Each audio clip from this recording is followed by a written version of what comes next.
Below the Void podcast.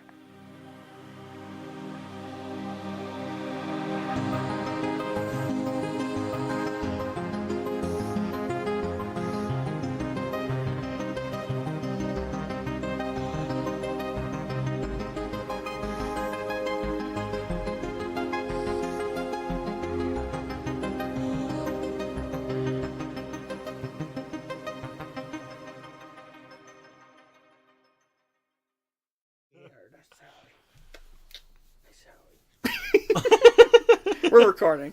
Oh, Mr. B doesn't have a soft side. He's not all villain. He's not the villain of that dog. He's just smooching a pupper. Sometimes you gotta switch a pupper.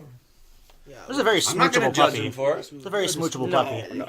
Aren't you, Trace? Look at her. She's Oh my goodness. she's enjoying those snugs. You guys, have you guys played Overwatch recently? No. I've never played pretty Overwatch. recently.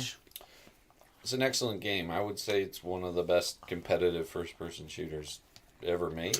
I don't play competitive games. For a game that's lasted as long as it has, like, people still play it, and it came out years ago. Yeah. She's sleepy. Oh my goodness. And for a big name title, like it's made by Blizzard, it's almost unheard of for you to pay one flat price and keep getting content over the years. Like no one does that anymore. Yeah. Bizarre. Because they're raking in that cashola on the MTX. And them loot boxes. Normally I don't like loot boxes. I think Overwatch goes about it a pretty good way. Like they hand out those fucking loot boxes just for playing the game. Yep. I used to have Loot Crate Did you? for like 6 months. Cool. Oh yeah, you had That's very you had cool. a loot crate like display, and I gave you Frankenhooker. Frankenhooker still there? It's that display is packed away currently from when we redid our flooring. Oh, I sure. put it away, and then with the dogs, I got to figure out to get it up higher. But because yes, Frankenhooker is still in the rotation. Oh hell yeah. Right next to VHS copy. Neon Maniacs. Yeah, Maniacs. Oh! Last forever. That's why I knew you were the right person to trust with Frankenhooker. Right, and Do you Neon have a- Maniacs I just kind of It's a took. relic. Do you have a VCR? No, that movie, you can't watch that movie. Yeah, you can. No, I don't have a be VCR. watched. I don't have a VCR. I've watched it once. collector's Me and item. Blair went to And if that was on a streaming we went thrifting last year, and I bought a VCR, and I bought He's got financial a VHS copy of the Buttercream Gang And the sequel. and the sequel. And the sequel. Like, and they're in perfect And turns condition. out they remember were. the Turns out Buttercream they Gang. weren't pornos like he had hoped. Buttercream Gang, yeah. And then the other one was like the Search for Curly's Gold or something like that. Yeah, High Noon at Mega High Noon Mountain. at Mega Mountain. Oh, we used to watch that We did used to watch. because we went to Walmart in the bin. That's the and one we with ended up Hulk getting Hogan, all right? four of them. Yeah, I think like so. one was a 3-movie set, and then we found High Noon by itself or something like that. You guys want to hear my thoughts on the Three Ninjas franchise? Because I got a lot of them. I would love to He hear does. your thoughts. The the thing about pass the pepper, Mr. B. The thing about Pennsylvania. High Noon at Mega Mountain. I mean, they recast the kids through the movies. Right. Yeah. Kind of weirdly, but Because they always want him to stay young forever. the kid that get to play Colt has got a dumb face with a severe lisp. Like, I don't know how you could be an actor with that bad of a lisp. Which one is And this? Is this the High Noon This at is Mega High Noon at Mountain? Mega Mountain. Okay. Where they're like basically teenagers, but Tum Tum gets younger. Yeah. Tum Tum get like He's like a fetus. yeah, no, he's like 4 or 5 years old in the last He's movie. It just makes no sense. Super dumb kid. And in Three Ninjas Kick Back, he's old enough to be on the same baseball team as his brothers. And then Makes he no turns into sense. a kid with curly blonde hair. But I digress. Well, obviously, Tum Tum is not just a ninja. He's obviously a sorcerer. Right. He's Oh, obviously he's a shapeshifter. he's a regular Shape- Merlin. yeah. See, that's what they don't get into in the 5th installment movie that never got made. Yeah, they were going to. They just couldn't get the budget for all the. Have you guys seen sorcery. the knockoff with Gary Daniels and Robert Zadar called Pocket Ninjas? Oh, Pocket Ninjas. I wanna It I makes wanna High finish Noon my at Mega thought. Mountain look like fucking I don't know, Citizen Kane. Is Hulk Hogan, is Hulk Hogan in it though? No, Gary Daniels is in it. What He's about the Ninja biggest star. Cheerleaders? Does that fit into the? Is it in the same universe? Fuck your condom. So I want to finish my thought on the stupid cult from behind. Please do. So he's got this severe lisp, and whoever wrote the script for this poor kid gave him all the fucking S words. So, His girlfriend's name is like Samantha Samuelson. Rocky ditches his two brothers to go hang out with his girlfriend. Fucking typical And Rocky. Colt is explaining to their new neighbor why he's acting this way. And, like I said, gets all the S words. Like, don't mind my brother. He just gets a serious case of the stupids. It's almost like they wrote the Like, are you script. fucking kidding me? They wrote the script. Break. They wrote the script before they hired the kid. Then when they hired the kid, they were like, "Should we get the writer to do a rewrite?" It's not in the budget. No. Not in the Wait, budget. why? It Did all they went think to it was? Hulk Hogan? Did they I think think it was they paid cute? Hulk Hogan extra for him to not wear a bandana on camera. Like, you see his dumb bald head. The rest of his life, he's just got a bandana plastered to the top of his head. Dave Dragon. I work with a guy named Dave Dragon. That's his real name. It's That's not spelled awesome. Like Dragon. It's spelled like Dragon. Dragoon. Yeah, but Is he Russian? He's Slavic of some kind. Yeah. Yeah. I wish Neon Maniacs was big enough to be on a streaming service. It's 'Cause on then- Amazon, but you have to. It's not on Prime. Right, no, something that more people could easily access, so we could do a commentary episode. Yeah. But I mean, it's no good if no one can see. I it. It has bet. to I bet pay if to I see it. if I write the fucking company that owns the rights to it and just ask if I could have the rights to Neon Maniacs, he'd be like, "Get it the fuck out of here! I don't care." Yeah. Well, how Fucking long? do what how you long, want with it. It's got quite a ways before it becomes public domain, though. Oh yeah, no, definitely. But some pissant company owns the rights to Like, just give us distribute $5 it. to get it on our let's see. face. Let's see who this is. Blumhouse. This was their first movie. What the fuck is this? Well, speaking of Blumhouse, Blumhouse. You know they were into that dark universe. Blumpkin House? Yep. Bumpkin House. Blumhouse. Jason Blum does the Conjuring, Insidious movies, Last Halloween. That was me. I did that. I'm sorry. Table. The table bumping Nazi has become one of A his table bumper. I've become everything I hate. So you know they're gonna do that dark universe with all the remakes of the Universal monsters, right? You know, and then the Mummy was just with Tom Mummy Cruise was was just butt. terrible. It was butt, yeah. Well, apparently they're gonna still try to do it, but now they've given it to Jason Blum at Blumhouse, and so he's doing the Invisible Man, but they got Johnny Depp out of there. I don't know who's playing him yet, but give me Blumhouse, bring the Universal monsters back, so I'm excited. Because that could have been cool if the Mummy wasn't a piece of shit movie. I feel like being an invisible person would have been a perfect role for Johnny Depp right now. He needs the money, but he doesn't want to be seen. So I was curious about that one. I just It was saw bad. Abby and I just saw. The two other mummies were on Amazon Prime. Oh, And then they just added the Jet Li one. I can't remember what. Oh, Two with the Dragon boo. Emperor? Two with the Dragon Emperor. Ridiculous movie. Movie sucks ass, but it's pretty fun.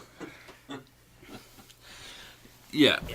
It's a good thing they made friends with that girl that can summon Yetis. That can whenever summon she wants Yetis, to. yeah.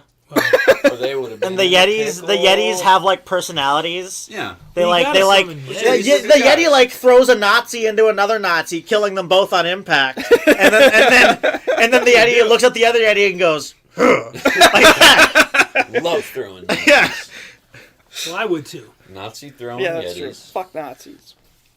It's a fun movie, and in a weird, different way than the first two were fun. I loved those first two movies. if you- Oh yeah, me too. Here's the thing. Here's where you blew it.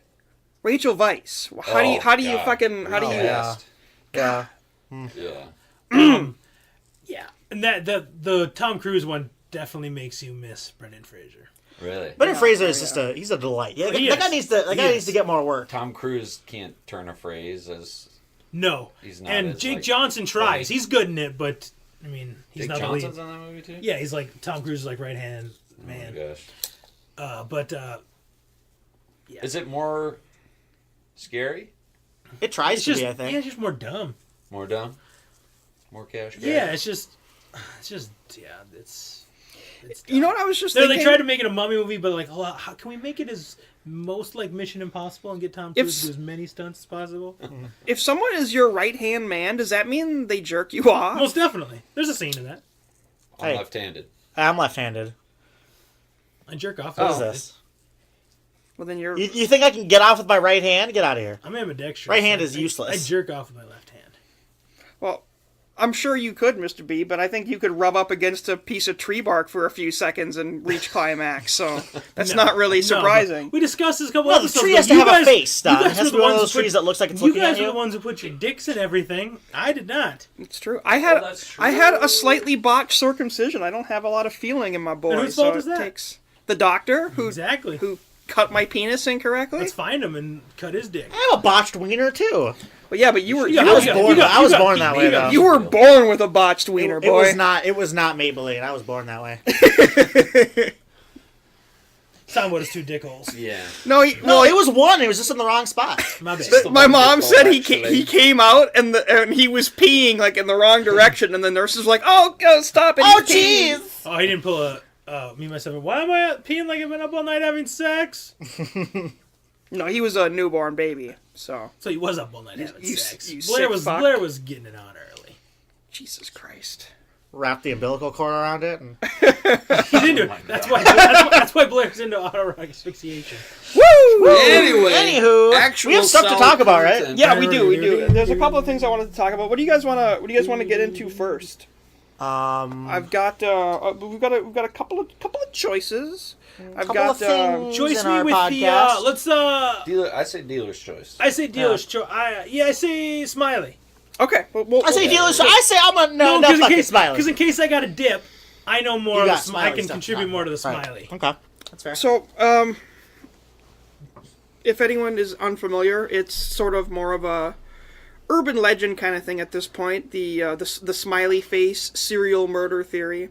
So before we start, we should mention that it's basically two retired homicide detectives from New York City that advance the theory. So it's not like it's completely without evidence.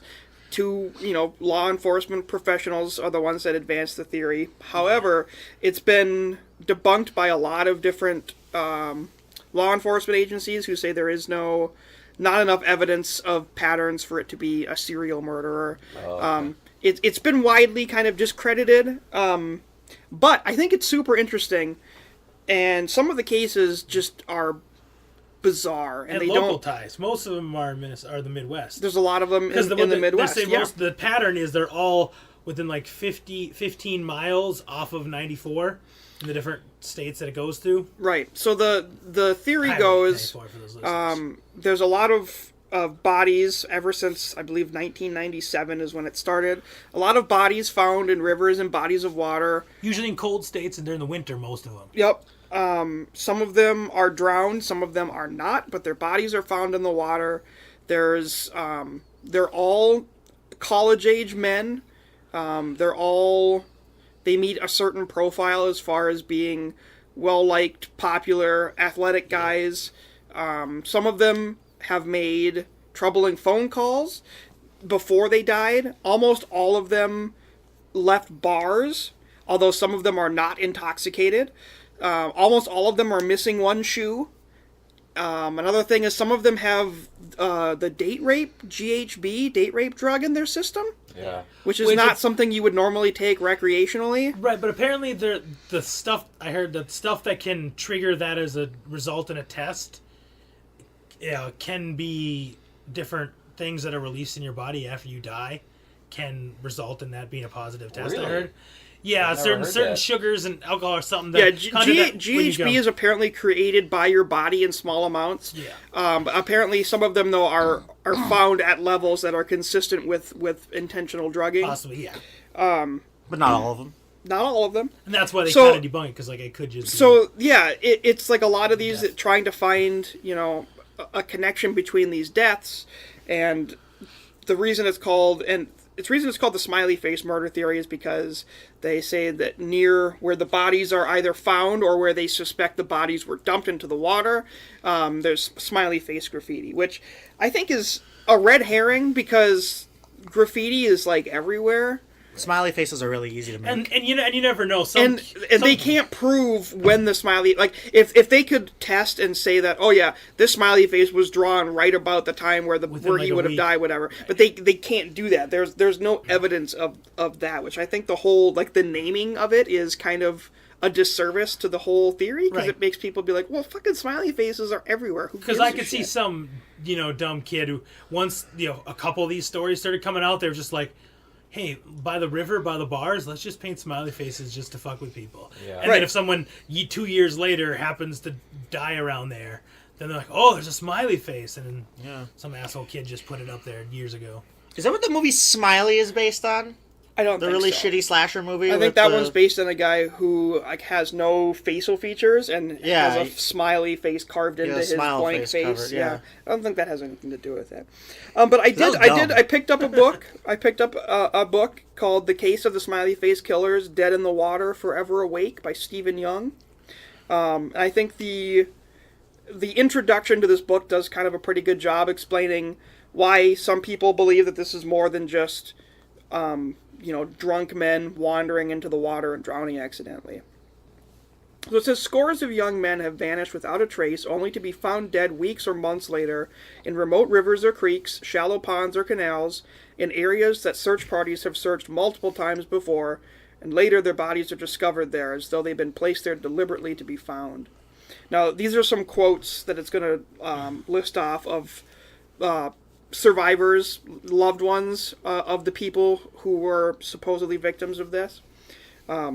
They go directly into the shallow water, and then they're gone. No ghosts, no memories, as if they never lived in the first place. And then they stay there, awake and afraid. The evil is rampant and deep and widespread. He was tortured, taken to the river and killed, then his body was positioned. God damn. We take what we need and leave. Understand this. This is necessary. Life feeds on life, feeds on life, feeds on death, feeds on life. That was actually a bit of graffiti left on a missing poster of someone who was found. I disagree. Eventually. I feed on life, on life, on death, on life, on death, on death. Well, that's how I feed. You got more death. To murder this one was kind of troubling. To murder a man was an act of the greatest devoutness. One of the theories is that it's not a single person; that it's a cult of people doing this. Sure. Right.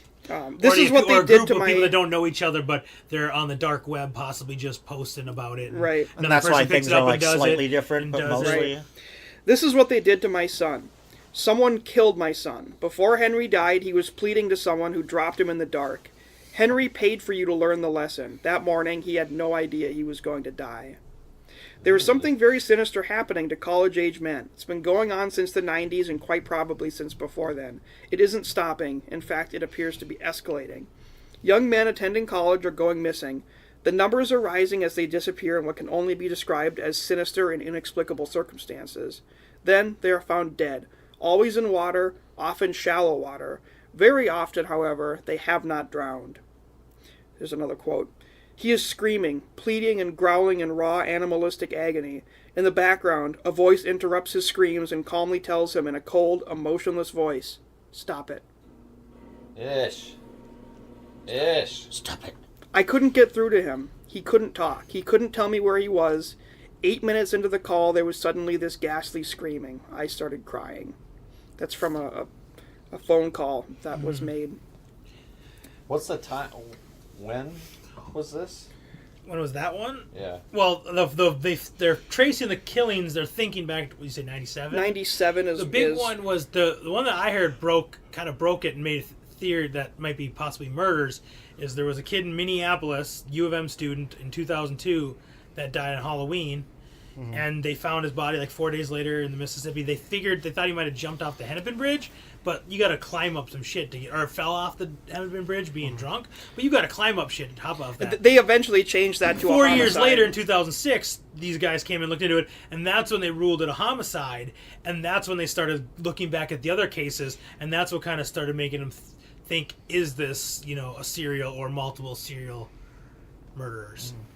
People die around that area more often than you'd like to admit from getting drunk and freezing to death or falling into the river or any of that shit. And all these happen in the winter months in Minnesota, Wisconsin, Iowa, Michigan, Illinois, stuff like that. So it's like if you're, that's why if you're drunk and you fall in the river in dead of winter up here, you could have a heart attack from the shock of how cold the water is. The 4 years I was at the U of M, I think there was like 4 or 5 deaths just like that. Yeah. But there was one, you might get to it. There was one body found, I think it was in Minnesota, that where they found it, I don't remember how they did the forensics, but that they figured he had been killed, his body temperature, water, something like that he had been killed and stored someplace warm and then put in the river. And so like his body's not bloated enough or something, I don't remember what it was, that he was obviously kept in a warm place until the last day or so. So, it's even more unsettling somehow. Yeah. Keeping bodies. I want to talk real quick about a case of a guy named Jeff Giese. He was found drowned in a river in La Crosse, Wisconsin in 1999. The case was investigated by retired detectives Kevin Gannon and Anthony Duarte. These are the two guys who came up with the theory. Before you get on the serious stuff, did this kid just get done with the Liney's tour? No? I don't think so. Leinenkugel tour? Oh. So it was investigated by those two detectives along with Professor Gilbertson of St. Cloud University, who is a specialist in gang stalking and domestic terrorism. This young man had disappeared during a night out in a bar. He vanished on April 10th. His body was recovered on May 24th in the river. Now this is where it gets interesting. A bloodhound, privately brought in by the team of investigators, tracked the boy's scent to the Nitabalski Bridge in Wisconsin, where the dog performed a trauma roll, which was indicative of a physical altercation. It indicated that the boy had undergone a physical altercation of some type. The dog's behavior then indicated that the boy had been placed into a vehicle and transported from the spot to where his body was recovered. His body was found in a shallow gravel pit, drowned. He was missing one shoe, which is strangely often the case. The dog tracked away from the shallow pit, however, indicating that someone who had been in physical contact with the boy had walked away from the area after leaving the body. Chillingly, Gannon and Gilbertson point out that this dog also picked up on another missing boy's scent. This boy, Cullen, it's a fake name given to protect his identity, whose mother had who had written of her son's lucky escape after inexplicably finding himself in the same river. So a guy survived one of these attacks and has no memory of it because he was drugged. He woke up in the river. Yeah. That's probably the fucking Rufalin. So it says her son was the lucky one because Jeff Giese, his fate was horrific. His body displayed signs that he had been held somewhere for an extended period of time hanging upside down. This is where I'm kind of wondering what the hell is going on. His body had been drained of blood. Hostel 2 style. In another case, the victim had been restrained by the neck and his face and body burnt to a char. Others have no signs of injury and yet have no water in their lungs, which means, they didn't drown. Right. So others have simply never been seen again. So some of these people that disappear haven't actually shown up drowned. They just disappear into the fucking night. I mean, I'm not alone, right? Finding a body drained of its blood, that's not typical, right? No. I would it call happens that atypical. happens to me 2 or 3 times a month, but I wouldn't call it typical. Yeah, but you're atypical too, so it's like... Yeah. Yeah. Maybe it's just my bad luck. So I feel like a case like that, that sounds pretty murdery. You have to... Well, there's definitely some are murders for sure. That one, obviously. The thought that, because there's not... I know the idea that there's, the criminal pathology to, a serial killer always does the same things because of this and that and the other thing and blah, blah, blah, blah, blah. But, what if one of those serial killers just got smart and didn't leave a bunch of signs that it was them? Yeah. Right. If they were one of the ones that didn't Like, I'm gonna burn this guy. Maybe I'll drain this guy's blood. That didn't care And then about being known. Like I'll strangle this guy BTK. with my bare hands. Yeah. And then, but I'll put them all in the river and make people think. If the thing that you want is like the thrill of ending someone's life, I mean, you'd think you'd be able to mix up how you do it sometimes. you Right. know? Usually those guys, after a couple, that thrill, I think, loses, and they like the thrill of being on the edge of someone catching on to someone, being known. So And I if think it's- some of them, that's why they stick to a trademark of after a while. And if it's the idea of a cult, then maybe it's just the only thing is like, hey, put them in the river. So, what spurred me on to this was actually a segment they did on Mysterious Universe about this book from the 70s called Vampires Are. It was written by a guy who was a psychologist who was studying vampirism. You know, not like supernatural vampires, but people who thought they had to drink blood to Right. survive, whatever. So what he did was he set up a hotline, basically, where you could call in if you were a vampire, or if you had something to do with vampires. You could call this, and then he would, interview you, or in some cases give you help, figure out what the hell's going on with Wait. you. provide you An blood bags. interview with a vampire? Yes, yes. That never worked. So this was in the late 70s, and most of the people that he met up with were, they had a sexual fetish for blood. So like their victims, so to Everyone speak, were people who consented to it, who liked getting beaten up, and Like being they, cut. he said he found these two vampires, this guy and a girl, who hired these two female wrestlers who would come over every week and just beat each other bloody, and then they would like lick up the blood and have sex on them and stuff. Jesus. But it was like consensual, right? Yeah. Like that was like a blood fetishism kind of thing. It's and on then the up and up. and then It's there weird, but was it's on the up and up. some people who basically they were part of what he described as a blood cult. So essentially they called him up and they told him, look, I know this is crazy, but you have to help us. There's a blood-drinking demon in this barn. And so he thinks, okay, well, obviously this is kind of juicy. I'm going to bring a couple of guys with me. We'll try and be safe about this, but we'll go see what this girl wants, because she really does sound pretty scared. So they drive out to this barn, they meet up with this girl, and there's like 3 other girls with her, and they're acting really weird. And they keep trying to say, like, okay, well, now let's go into the barn. Can you go check out the barn? Go to the barn, go check out what's in the loft.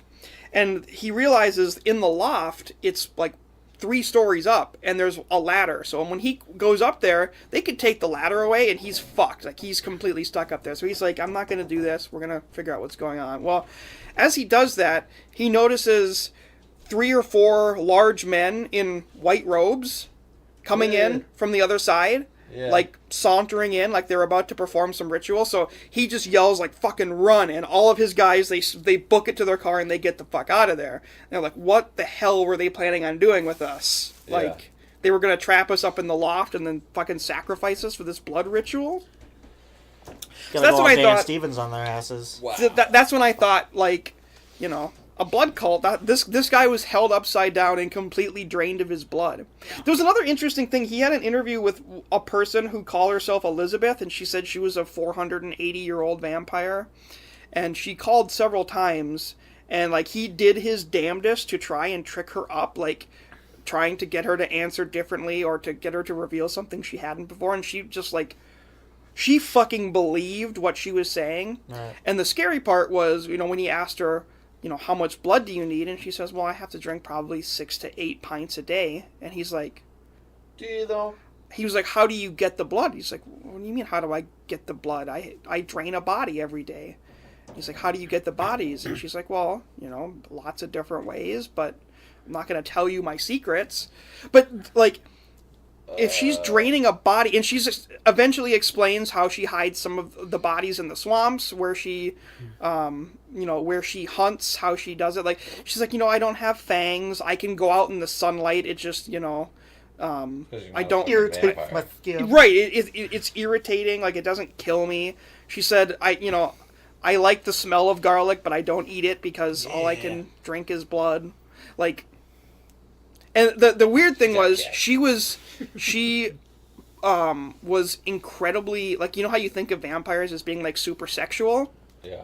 she was like the biggest prude ever. Like she actually had grown up in a time where it was indecent to talk about that stuff. So it was really interesting. Eventually, she admits to him that she's been lying, and he said, "Well, Wait, she's not a vampire?" well," and he said, what are you lying about?" And she said, and then she eventually comes full circle and says, "Well, I was lying when I told you I was lying, but I needed an out. I've told you too much. We can't go any further." And then kind of threatens to kill him. like if you fucking keep going with this, like, we're going to meet and it's going to end badly for you. The funny thing is, that psychologist died under mysterious circumstances shortly after the book came out. Oh my god. Wow. Oh shit. But Kind of anyways, mysterious circumstances. I don't know. Like, I think it was one of those things where it was considered to be natural causes, but he wasn't at the age where that would have been normal. Right. And He tripped and fell on a pile of chainsaws. yeah. Yeah. He tripped and fell He on a had knife a and all heart of his attack blood that came drained out. him of all of his blood. Yeah. But that got me thinking, like, Smiley Face Killers, what if they're a blood cult? They're fucking draining these people and dumping them in the river, and... But there's a lot of things about it that kind of do lean towards serial killer. Like the profile of the victims are very similar. Yeah. Now, also, if it is just drunk people drowning, obviously college age guys, they drink a lot, so that would be sort of. If it is, I think it's multiple killers. Yeah, I don't think it's the same one or two, and that's what makes me lean towards it's more like people posting stuff on the dark deep web about stuff they do, and other people liking that and then wanting to do it and then doing it their own way and kind of copycat. So then maybe they get off on it seeming like there's a serial killer working away around the Midwest and stuff. Right. That's how it goes, man. You go on the deep web to download more RAM, and then you wind up being a vampire. Yeah. No dicks, just keep scrolling. The deep web is something I don't fuck with anymore. I used to mess around with it a lot. There anymore. Like, there was a period in, like, 2012, 2013 where I was really on this bandwagon of, like, fucking no one should get to see what I want to browse, and I'm, fucking government, get the fuck out. I even ran an exit relay for a while, which is, like, an exit relay is, like, where your traffic comes out.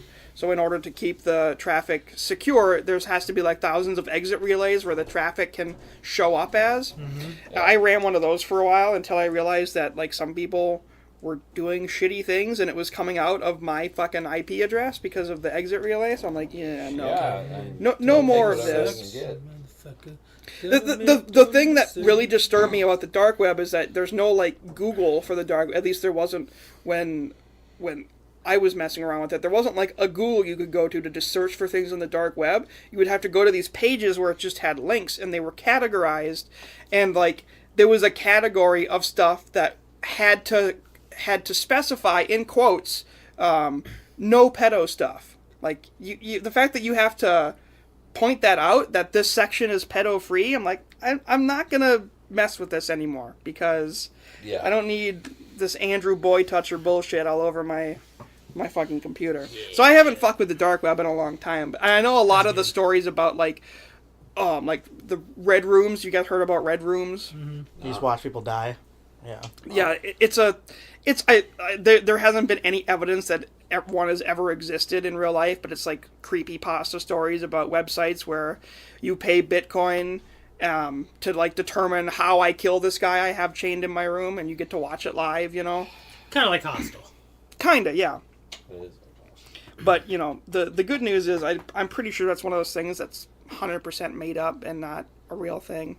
But it's still creepy. Yeah, I'd like to believe that's not true for the sake of humanity. Yeah. So the dark web, I am fully for having your privacy while browsing, but the dark web is like 100% not for me. Fuck yeah, sucked up. Just wait till you need some more RAM. You'll be back. Yeah, you end up in an unfriended sequel. What? Yeah. One thing I did a story about the Smiley one, and I think it's nothing. It's just, but the one girl, one of the victims, a girlfriend of it, the way her, to get through her grief or whatever, for a while, she'd like call the guy's cell phone every day, and then for a while, then it was like once a week or something like that. Mm-hmm. And after a certain amount of time, and it would always just go straight to voicemail, because the guy had been dead and whatever. And then all of a sudden, one time, it actually rang, Like no one picked up, but it actually rang all the time. What was his phone missing? I think so. I think his phone was never recovered. But They probably just assigned the number to someone else. I think someone had contacted the company, and the cell phone company said it was just some weird fluke glitch or whatever. But it's kind of eerie if you've been calling for months every day, and it always goes straight to voicemail, and one time you call it, and it actually rings like 4 times. Yeah. Yep. That is kind of bizarro. That would be kind of an alpha move of a serial killer. Like, kill somebody, take their phone, and then, like, 4 months later, break into their surviving loved one's house and put the phone somewhere so that when they call it, it rings inside the house. Oh my god. That would be an alpha. Fucking serial killers listening to this. Fucking step up your game. Alpha move. Speaking of fucked up serial killers, have you finished the Poughkeepsie tapes yet, Blair? No, last I time can't. you I can't do the visual style. It's too grimy. Well, it's not too grimy. It's they do like the VHS filtery glitchy stuff too often, and like I understand it, and it is pretty. There's some pretty creepy parts in it, but yeah. Yeah, I'd say it's finished, but I get that they do the. It's been a while since I've seen it, but they do the. It's an VHS older film. movie, so they were probably trying to kind of. And it's supposed to be the guy just was doing it on a Super 8 camera he had. But yeah, I think the movie was shot in like 2000 or 2002 or something like that. Yeah. So, I mean, what do you guys think? Do you think it's just random people dying? Do you think there's someone? I think a decent amount of it is just random people drowning and dying, but I do think a good decent half, maybe a decent amount of them. There's some of them it's murder, and some of it's probably multiple people doing it because I heard about other people doing it. Copycats. I think it's probably 60% just accidental deaths, but then there's maybe 40% of them that I believe are probably some right. Like some of them are clearly 60% of the time it's actual deaths every time. Clearly some of these people are murdered, right? And you don't just lose your blood or be burnt to death, right? You guys know what our areas are like. If you're gonna get rid of a body, you don't do it in a shallow river. You walk into the woods and you dig a fucking grave like a fucking normal killer. Right, and you chop all the fingers and toes off, burn them separately, bury them separately, burn the body in the hole, then bury it. Douse everything in chlorine. Obviously. Everyone knows that's you bleach everything. You bleach it all up. You file the teeth, you pull them out, you scatter them in different spots, so it's not all in the same section of woods. Right. Obviously. On that note, I gotta dip. Now we're on a fucking watch list. Thanks, Mr. B. Yeah. Well, I'm leaving, so it's just you guys that are on the watch list. All right, so final thoughts, Mr. B, before you leave, before you abandon us. Why you gotta abandon us? I think I said all my thoughts. Okay, cool. I don't know if I got any more thoughts. Oh, here, I'll show you this. We'll record it later, a different time. Randomly, I don't know why. Sometimes I'm just dinking around and I walk weirdly just to, be weird or whatever. And, or sometimes you close the reaction. I came with this walk that I think would be the most menacing walk ever. Okay, ready? So you got to keep your back and upper body straight, and the arms got to be straight down. Okay. Then you do this weird Russian V walk. Watch this. Ready? Russian V walk. Okay. Come at me with it. It's not as creepy when my dog is following. Tracer, come here. Tracer, come. See if I have enough room for this. If you just look at someone like this and you're Yeah. What have you done? That's my nightmare. So maybe sometime after you record me, we'll make the GIF of that and we'll add it to the compendium. The compendium. Wow. So I'll leave you on that. Mr. B serial killer walk. What if you just quietly whisper to yourself, 1, 2, 3, 4, 5, 6, 7, 8, just let me in. That's kind of sometimes I want to do that if I'm just in Target and if they're the long aisles, just having someone just randomly just start walking that way. 1, 2, 3, 4. But don't be audible. Just whisper in your breath. Just have your mouth moving. And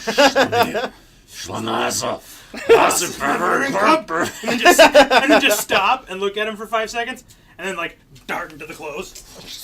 Jesus Dart Christ. into the ear. Yeah.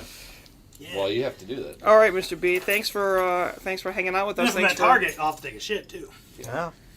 All right, boys. Enjoy. It's always a pleasure. Enjoy doing the taxes. Gotta get it done before the government shuts down. Say bye to my dog. I'm gonna. Okay. Bye, puppies. Just the one puppy, actually.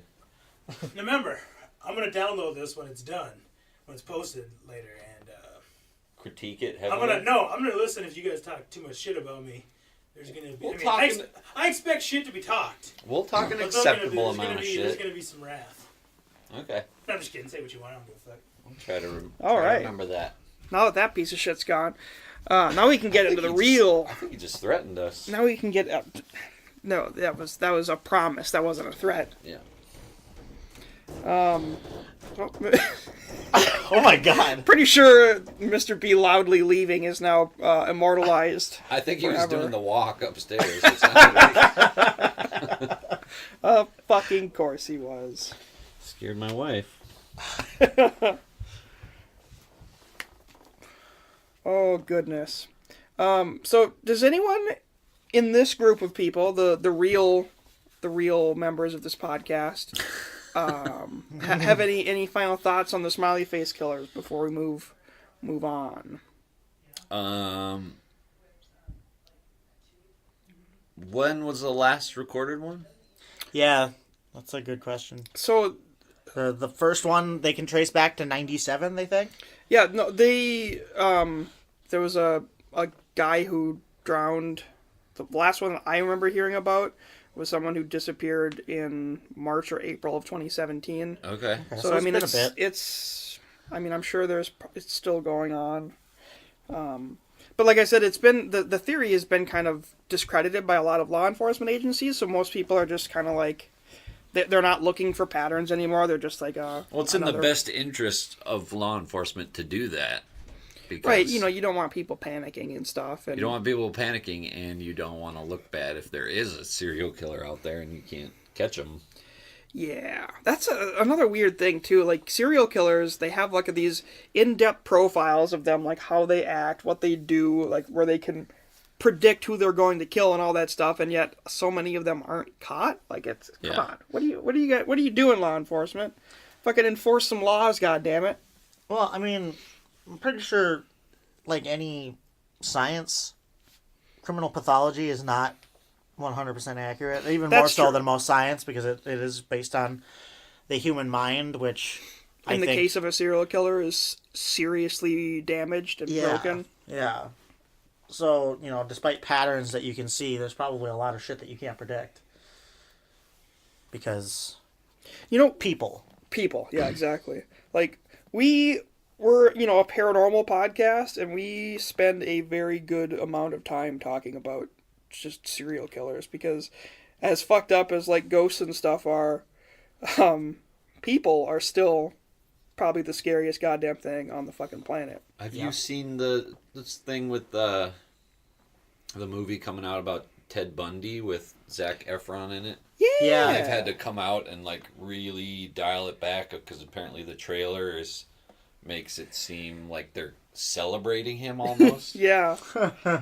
It's pretty awkward, yeah. So he and the people that made the movie had to come out and be like, it's just a trailer. Like they're trying to depict that Ted Bundy was a real charismatic guy. Yeah. Well, I mean, he was, And that's obviously. that's really creepy in itself. Yeah. There's another, besides that, like, movie version, there's a Netflix documentary. Oh, the tapes? The tapes, yeah. And people are complaining about that, too. Like, he comes off as too charismatic. It's like, well, Like, that's bitch, what happened. That's him. That's how he killed people. He was fucking Yeah, charismatic. in super PC time that we live in right now, everything. Yeah, it's like, I'm sorry, I'll go back in time and make him less charismatic. Right. What do you want from me? That was his thing. He was handsome and charming. That's how he killed as many people as he did. I actually saw, when I first heard that it was Zac Efron playing it, I was like, okay. I mean, like, I'm not gonna, say anything until I see it. And then the first time I saw an image, and it was actually an image of the two of them side by side, I was like, good God. Jesus. Okay, that's pretty good. Not bad. Not bad, Zac Efron. So, I actually do want to talk about something paranormal real quick, now that Mr. B's not here to fucking take us off topic. Have either of you guys heard of the Milford Mine disaster? Other than you mentioning it in the chat, no. Okay. So there's a taconite, I believe it was a taconite mine in Crosby, harbor? Minnesota, which is, no, it's not near the harbor. Crosby, Minnesota, which is actually I believe it's pronounced Taco Night. Taco I think Night. We've been That's over this. The before. That's the one. The taco night, yeah. So basically what happened was, in the 20s, they were mining down there. A shaft kind of collapsed and a nearby lake drained into the mine, killed a whole bunch of people. It's not a good way to go. It's a pretty terrible disaster. But there's a story about something that happened when the mine reopened that I want to get into because it's sort of documented and it made me think, like, these are hardened people who were essentially refusing to work in that period of time because of something they saw in this mine. Yeah. Okay. So I'm just going to read this. This is a chapter called No Escape from a book called The Nearly Departed. We've actually got into this book a little bit in the past. It's a book all about Minnesota ghost stories. Oh. So this one is about the Milford Mine. So I'm just going to read it real quick to y'all. So it says, the worst mining disaster in Minnesota history took the lives of 41 men nearly 9 decades ago at the Milford Mine. It was a manganese ore operation near Crosby. A surface cave-in near Foley Lake caused the tunnels and the main shaft to suddenly flood. Most of the miners drowned in the rapidly rising water or were crushed to death beneath lake mud and silt pushed through the tunnels. Just 7 men escaped to tell the stories of their survival. But theirs weren't the only stories told. Months later, after all the victims' remains had been recovered, the mine reopened, and then began the whispered accounts of how the first men back into the mines heard the cries of their dead comrades' terrified spirits and saw their ghost forms floating through the tunnels. 14-year-old Frank Hervatten Jr., first of all, 14 years old, working in a mine, that's fucking horrible. It checks out. Yeah, that's... Yeah. He never forgot the day when the world as he knew it changed forever. On that cold, blustery morning of February 5th, 1924, so it actually lines up. This is just a couple of, we're only a few days from that, anniversary. So if it was 1924 and he was 14, he was probably a veteran at that point. Yeah. A veteran miner. So it says on that cold, blustery morning of February 5th, 1924, he shivered in the dry house at the Milford Mine as he removed his street clothes and climbed into his slicker and waterproof boots. Because of a high water table on much of the Cuyuna Range, including Crow Wing County, which is where Crosby is, the manganese mines were wet most of the time. The Milford workings extended from a main shaft to the east and west beneath Foley Lake, now named Milford Lake. For the most part, the ground in the area was a mossy bog with standing water. But young Frank didn't mind the conditions. He was just as happy to be working instead of going to school.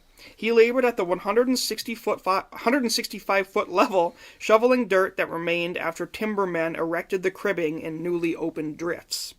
Meanwhile, at the bottom level of the 200-foot main shaft on that same February day, skip tender Clinton Harris manned the electric hoist that dumped ore from the ore cars into the bucket, or skip, which was then raised to the surface, emptied, and sent back down. 2 skips were in use that day, each counterbalancing the other. Harris was substituting for Harvey Rice, the regular skip tender who had called in sick. Fucking lucky bastard. Fucking Harvey. Yeah. Known first as the Ida May Mine, the Milford Mine is 3 miles north of Crosby, some 1,000 feet from the northwest side of what was then known as Foley Lake.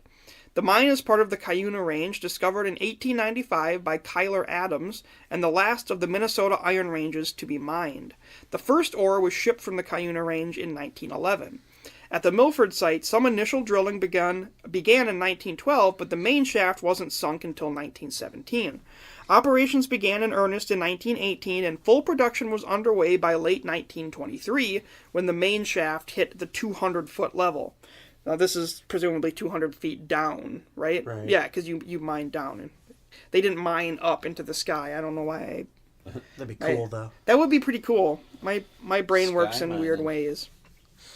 So at its height, the mine produced 103,000 tons of manganese ore per year and employed scores of men from Crosby, Ironton, Aiken, Trommeled, Manganese, Cuyuna, and other Iron Range communities. Many of the men were newly arrived immigrants from Finland, Germany, Yugoslavia, Austria, Scotland, and Canada. Frank Hrvatin Jr., his father, Frank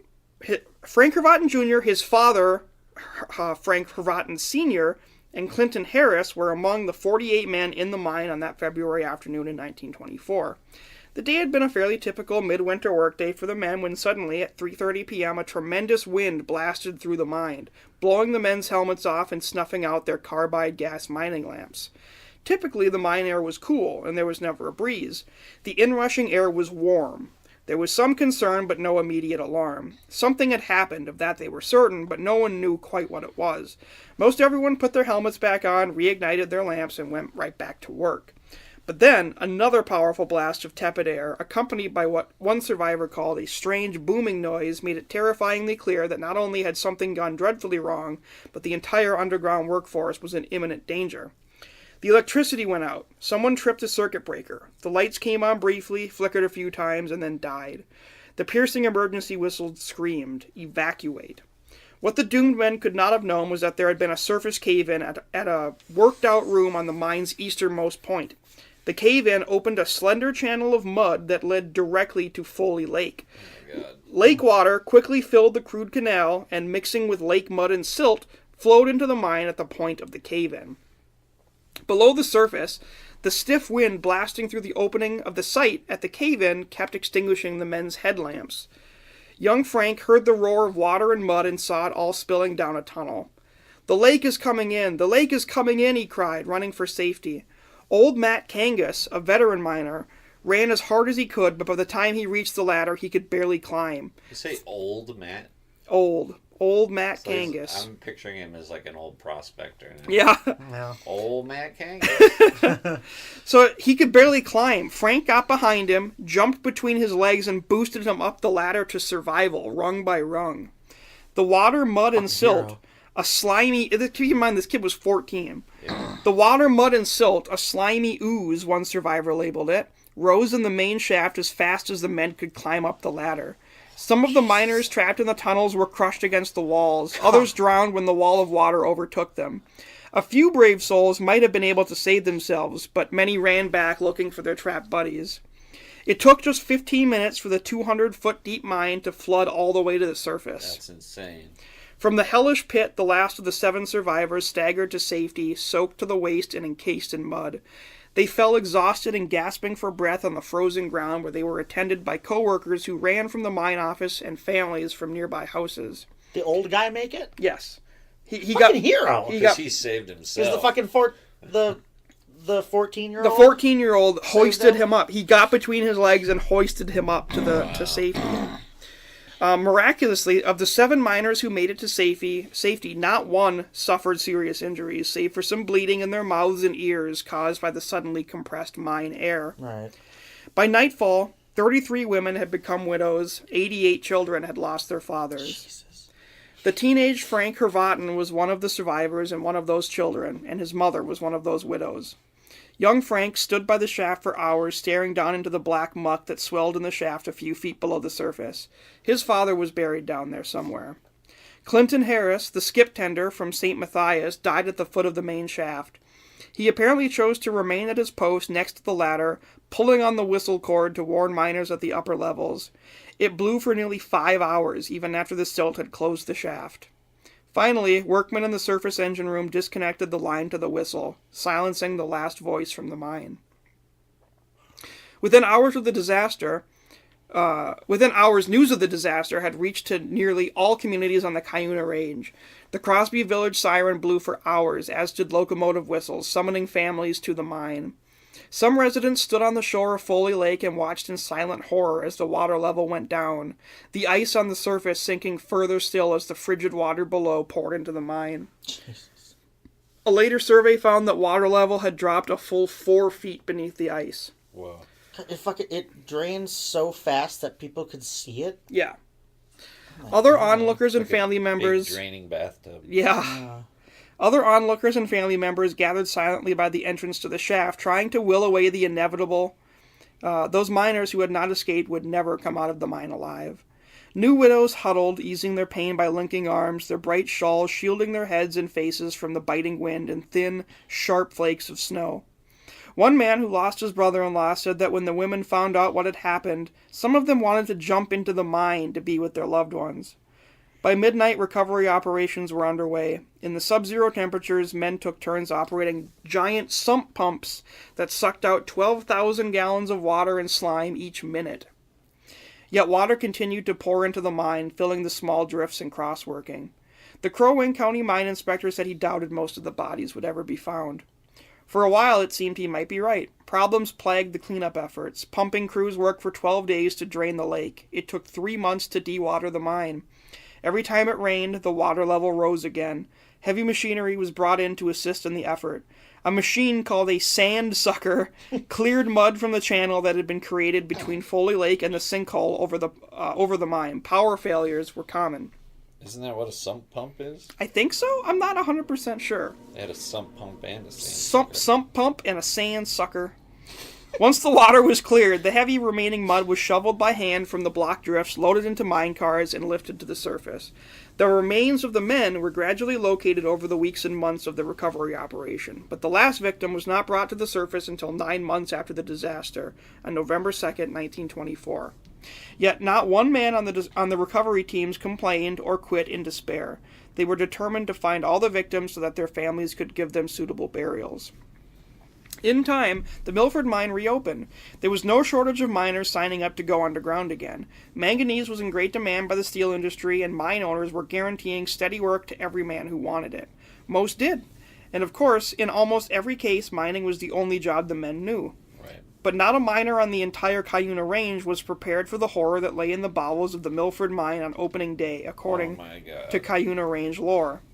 Not only was there the lingering stench of decomposed flesh, but there was something even more gruesome. Miners said that at the base of the shaft, at the 200-foot level, the men's lamps shone upon a translucent form of Clinton Harris, the skip tender. The ghost's bony fingers clutched the side rail of the ladder, his vacant eyes gazing upward. The whistle cord was still knotted around his waist. The miners staggered back. Suddenly, the phantom whistle screamed through the dark, winding tunnels. The terrified men scrambled up the ladder. They didn't look back as they climbed toward the surface. Not a single one of them was said to have ever re-entered the Milford Mine. No shit. But in the end, the Great Depression accomplished what the 1924 disaster could not. It forced the Milford Mine to close in 1932 when the demand for manganese iron ore declined. Today, the mine is on public land but not easily accessible to the visitor. The shaft has filled in, but the opening has settled a few feet below surface level. Saplings grow from the depression. Near the old mine shaft foundation for the water tower and pump house... near the old mine shaft, the foundations for the water tower and pump house are still visible. There is some indication of the location of the small houses that miners' families rented for $5 a month. They were torn down in the 1930s. Milford Lake is much deeper, an estimated 30 feet, than it was when it was drained in the 1920s, and it laps a short distance from the mine's second shaft, which was built after 1924. A formal historic site to honor miners killed in the disaster has been proposed by Crow Wing County, which owns all of the land on which the mine was located. Plans for the Milford Mine Memorial Park include easier access to the site, a parking lot, boardwalks across the bog, interpretive walking trails, and possibly a canoe landing. Ooh. The county wants to ensure that no one ever forgets Minnesota's worst mining catastrophe. Yet not all of the stories may be told in formal history books. A county administrator who researched the Milford Mine tragedy said the stories that stayed with him were those told by the miners who went back in after it reopened and saw the ghostly specters and heard the shriek of Clinton Harris's phantom whistle. Huh. The survivors of the Milford Mine disaster are gone now, but their stories will live on, as may the ghosts of that selfless skip tender and the 40 men who died with him. God damn. So the thing Harrowing. that really stuck with me about that is, like, picture a fucking miner, right? Yeah. And then picture them in the 1920s in a community where the only work available is mining, refusing to go back into a mine. Yeah. Like, those fuckers saw something. Yeah. Can you imagine the legendary adventuring gear that's in there right now? That's a haunted mine. That is That's a where haunted they keep mine. That shit. As an update There's to a that, legendary sword down there somewhere. this book was written in like 2009. Since then, it actually is a historical site. You can now get there by car, and you can walk. They have a kind of a walk that actually goes over the lake a bit, and every like few feet is a plank of wood with someone's name who died in the disaster. Wow. We should go. How many people did you say? How many people died? 43. 43. Yeah. Was it 40? God, No, 41. 40. 40 something. I am terrible at retaining information. It was over 40. Yeah, it was in the 40s. I remember you just said it. I know. But yeah, Crosby is. Well, I don't leave the house for any less than 40 dead people. It's like it's 2 hours away. Like it's not far. We could definitely make it up there in a day, and I think that story was just crazy because the thing that, and the other thing is like, if that story was made up, if people were making up that they saw something back in those days, would you want to make something up like that? Like you would be considered a sissy, right? Yeah. Like, oh yeah, your manhood was a really important thing back. Also, then. it was literally their only means right of money at that point. Like right. That was the reason they were in that town.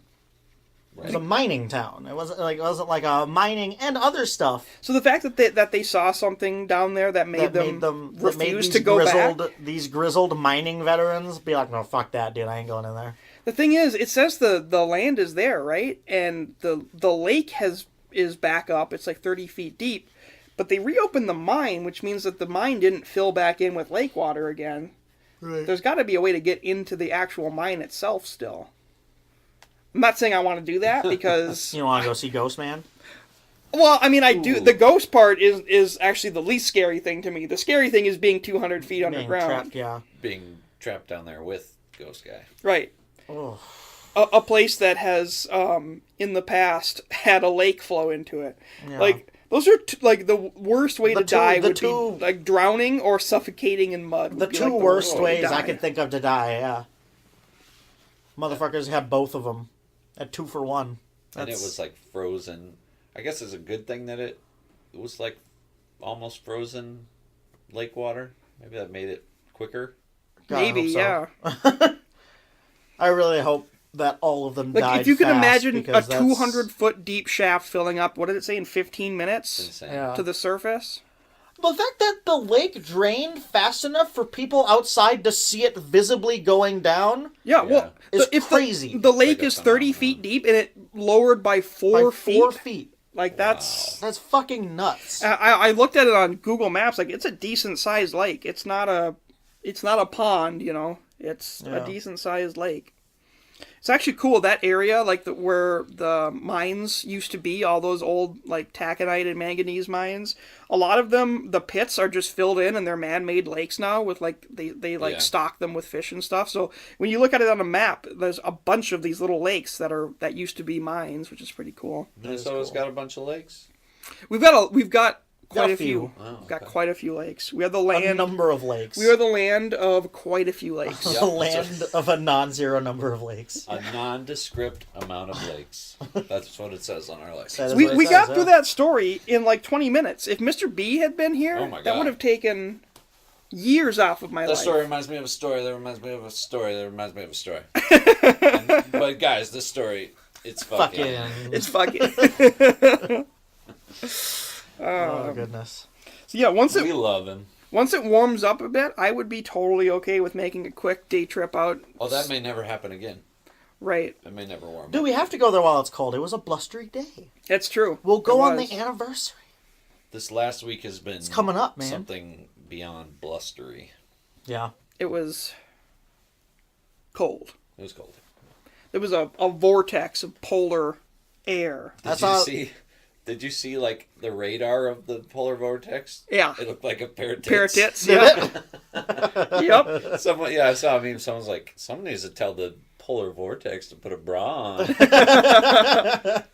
And then someone, of course, made like a Rule 34 thing out of it. Oh, God. Fucking pack them puppies up. Goddamn. My dad always says it's colder than a witch's titty in a brass bra. So that kind of funny. That Those are checks those out. are the witch's I titties. can't remember We the finally saw them. I can't remember the name of the stand-up comedian, but he was doing his show in Minnesota, and he started the show. It was like, wow, it's cold here. Like, I don't know how you guys deal with it. It's so cold. I was walking to the show and I saw a bunch of people huddled around a witch's tit for warmth. Oh, that's good. I can't remember who it was. Oh my god, Huddle around a witch's tit.